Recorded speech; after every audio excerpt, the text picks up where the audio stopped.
technique sur les forces en présence. Bonjour Romain. Bonjour Guillaume. Depuis Bourse Direct, c'est vrai que Total Energy nous aide à sauver un peu les meubles, à limiter les dégâts à Paris. Le CAC 40 recule moins que les autres marchés européens. Comment sentez-vous les forces en présence aujourd'hui ? Bien, c'est intéressant la lecture de cette nouvelle échéance sur les marchés dérivés, puisqu'on a clôturé celle du mois de mars, donc une trimestrielle vendredi dernier, et le scénario qu'on pressentait se met en place, c'est-à-dire qu'un rebond possible du côté des marchés américains. Or, ce qu'on craignait se confirme pour l'instant après juste deux premières séances. On est remonté sur les indices américains avec pas de soutien acheteur du côté des marchés dérivés. Ça fait très longtemps qu'on avait assisté à une hausse alors que le nombre de contrats futurs diminue. Les intérêts sont vraiment en retrait. Et puis en contrepartie, on a toujours pas mal de protection dans les portefeuilles sur ces indices, sur ces grands indices américains.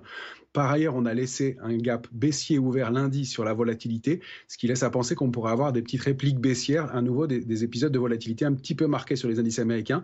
Mais on penche pour une poursuite de ce rebond à notre sens mal étayé et dans lequel on pourrait retrouver ensuite, après un certain mouvement, des répliques baissières un peu plus marquées. Bref, la tendance sur les indices américains reste à mon avis fragile, même si on peut assister à des rebonds à court terme. En Europe, c'est différent. Il n'y a pas vraiment de raison que les intérêts construits depuis le début de l'année soient détruits maintenant. Or, c'est ce qui se produit. Sur l'indice CAC 40, on a progressé hier. L'intérêt était dans le sens acheteur, même s'il est modeste. On n'a pas beaucoup de momentum sur les indices. On fait une pause après une accélération baissière importante. Et puis, on voit qu'on a des foyers d'intérêt marqués sur certains secteurs, sur certains actifs individuellement. On va privilégier le stock picking et puis les petites et moyennes capitalisations qui bénéficient pas mal de ce mouvement. Et on recherche des dossiers en retard, on recherche des opportunités. La rotation sectorielle est bien visible aussi. Donc, on a vraiment deux ambiances différentes. À mon avis, un marché risqué sur les indices américains, même si on peut assister à un rebond à court terme, et puis un moment de consolidation de pause avec des foyers d'intérêt bien ciblés en Europe. Alors, hasard de calendrier, Romain Daubry, aujourd'hui, vous avez choisi de parler de Infotel, c'est-à-dire la même valeur qu'a mis en avant il y a 20 minutes Xavier Milgaud.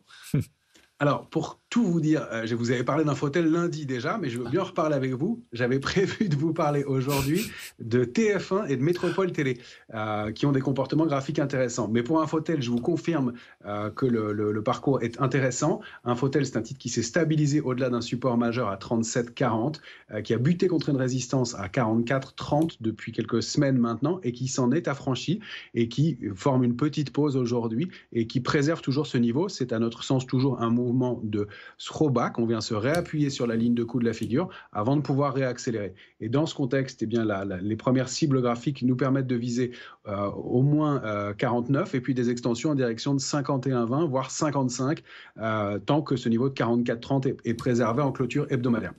Romain Daubry, Bourse Direct, on vous retrouvera Romain à la clôture des marchés tout à l'heure à 17h35, marché en baisse toujours, moins 0,6% le CAC 40. Notez que les valeurs de défense progressent une nouvelle fois aujourd'hui, enfin c'est le cas tous les jours, donc on a tendance à de moins en moins le dire, mais c'est quand même une réalité toujours spectaculaire. Thales gagne à nouveau 1,5%, Dassault gagne à nouveau 1%.